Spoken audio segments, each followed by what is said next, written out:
There's only two things that can cause the body to do that. One being a disease process, or two being just extra stress and load on this muscle where it's unable to do its job.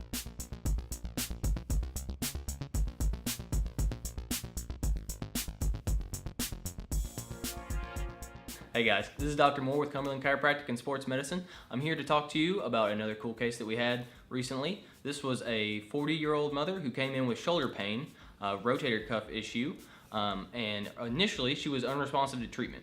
So not doing so hot initially. We had to dig a little bit deeper, take an x-ray. Every physician when they take an x-ray hopes they don't find anything, but this time we did. So stick around, we're going to tell you about what we found and how we were able to help her with her problem. All right, so we've got a mother that comes into our office and she has got some left-sided shoulder pain. She's got two small kids at home and she hurt her shoulder while lifting up one of them. Ever since then, she's had pain whenever she goes to raise her shoulder or when she goes to take care of her kids at home. So we've got to get that turned around for her. During our examination, we run some tests and it looks like she has a strain in her rotator cuff muscles. The rotator cuff is the group of muscles that hold your arm to your shoulder here.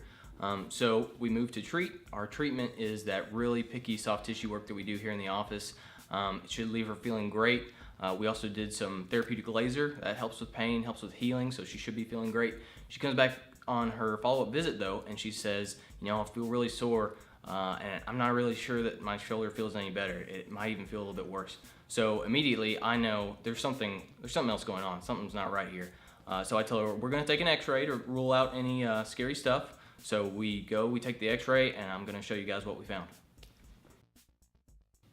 Alright, so at that point we did an x-ray here in our office, and this is what we found. Let me kind of orient you to the picture you're looking at here. This is the outline of the rib cage there on the left, and this is the ball and socket joint of the left shoulder. This is kind of the socket there at the shoulder, and this is the ball of it's the top of the arm bone there on the left. And this runs down to her arm and hand. So it's a pretty standard anatomy here, except for this line of white that you see here. This is calcium, where the body's laid down calcium in a tendon of a muscle that's responsible for raising the arm. So at that point, we immediately referred the patient out to their primary care physician because there's only two things that can cause the body to do that. One being a disease process, or two being just extra stress and load on this muscle where it's unable to do its job. So the primary care physician ran a blood panel to rule out that disease process. He ruled it out, so at that point he was able to prescribe a steroid dose pack. The steroid dose pack reduced pain and inflammation over the course of 4 to 5 days.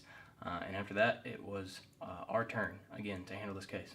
Okay, so at this point, her primary care physician sends her back to our office, and our goal is no longer to reduce pain, but more to normalize the function of that shoulder joint so that it will stop laying down that calcium.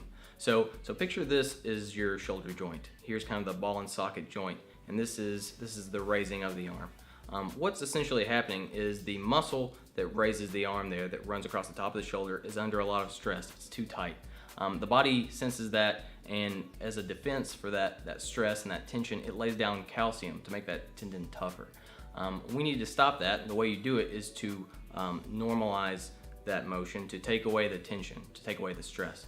So we searched the muscles here at below the shoulder to see if there was anything too tight that was keeping her from raising that, and we also searched for any kind of impingement with tendons or muscles here at the top of the shoulder that would get jammed up when she went to raise it.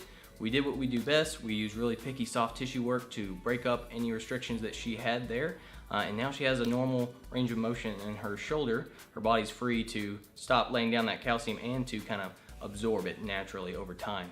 So she's healing up great, everybody's happy, and that's kind of how that case was managed.